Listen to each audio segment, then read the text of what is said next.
দেশের বৈদেশিক মুদ্রার রিজার্ভ বেড়ে আবার $21 বিলিয়ন ছাড়িয়ে গেছে।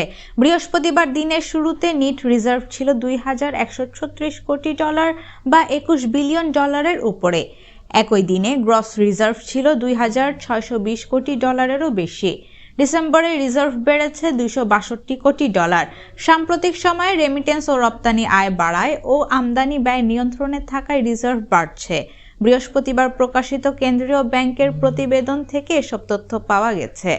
প্রতিবেদন থেকে জানা যায়, নভেম্বরের শেষের দিকে দেশের নিট রিজার্ভ ছিল $2,018 কোটি ও গ্রস রিজার্ভ ছিল $2,497 কোটি।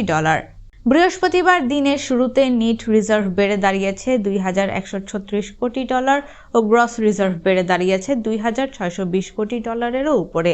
ফলে এক মাসের ব্যবধানে অর্থাৎ ডিসেম্বরে দেশের নিট রিজার্ভ বেড়েছে $262 কোটি ও গ্রস রিজার্ভ বেড়েছে $174 কোটি। বাজারে ডলারের প্রবাহ বাড়ায় বৈদেশিক ঋণের স্থিতি কমতে শুরু করেছে। পাশাপাশি বিদেশি ব্যাংকগুলোর বকেয়া আমদানির দায়ও কমতে শুরু করেছে।